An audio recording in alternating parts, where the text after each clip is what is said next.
Հարգելի գործընկերներ, բարի գալուստ Հայաստան,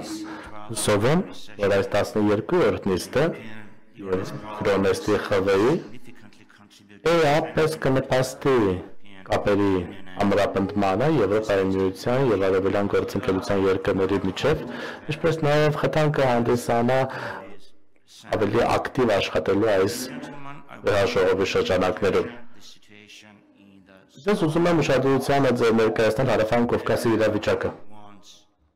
Բոլորը ցանկանում են խաղաղություն։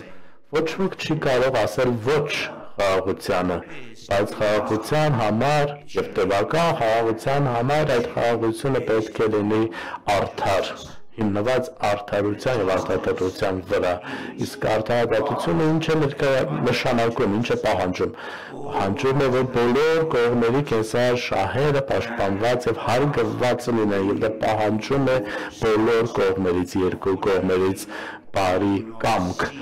Ցավոք սրտի մենք այդպիսի բարի կամքի նշան չենք տեսնում Ադրբեջանի կողմից։ Ադրբեջանը շարունակում է զավթման տակ պահել ավելի քան 200 կիլոմետր քառակուսի Հայաստանի Հանրապետության ինքնիշխան տարածքից, շարունակում է միջամտել Հայաստանի ներքին հարցերին, տարբեր պահանջներ ներկայացնել ու միջամտել։ Օրինակ նրանք ասում են, թե որպես նախապայման խաղաղության համաձայնագրի ստորագրման համար պետք է լինի Հայաստանի Հանրապետության սահմանադրության փոփոխությունը։ Սա դեմ է սկզբունքներին, որոնք Հելսինկյան ակտով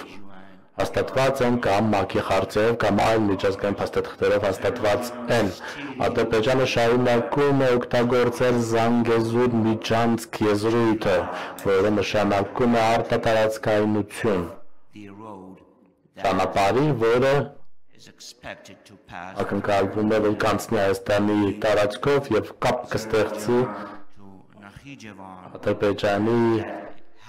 և Նախիջևանի միջև։ Միևնույն ժամանակ պետք է իհարկե Հայաստանը հնարավորություն տա, որպեսզի աշխարհով կապ ունենալ Ադրբեջանի միջոցով արևմուտք, արևելք, հյուսիս։ Բացի այդ, եկեք չանտեսենք ճակատագիրը Լեռնային Ղարաբաղի ժողովրդի, եկեք աչք չփակենք էթնիկ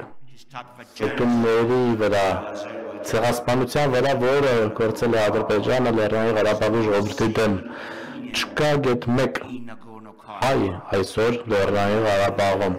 Մարդիկ, ովքեր այնտեղ հազարամյակներ են ապրել, տիպողաբար տեղահանվել են։ Արդյոք քաղաքակիրթ աշխարհը Եվրոպան պատրաստվում է աչք փակել սրա վրա։ Արդյոք մենք հանդուրժելու ենք երկակի ստանդարտները, թե պահանջենք, որպեսզի Ադրբեջանը երաշխավորի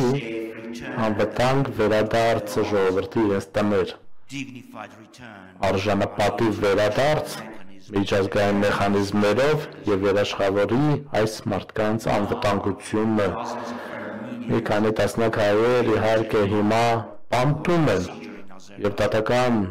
գործերով Ադրբեջանում բանտում են։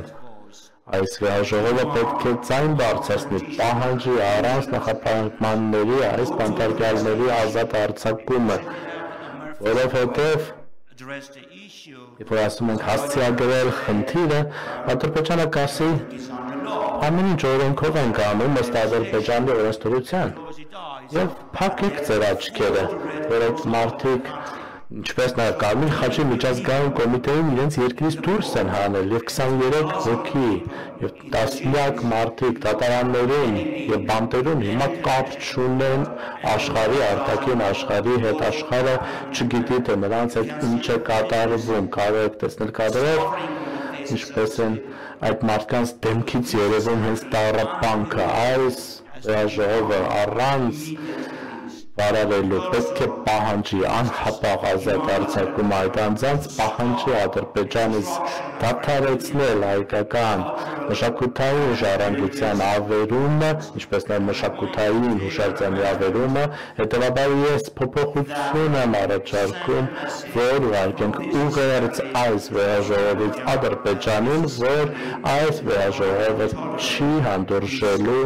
այսպիսի անմարդկային գործողություններ Ադրբեջանի ֆաշիստ ռեժիմի կողմից։ Շնորհակալություն, Տիկնակ եւ պարոն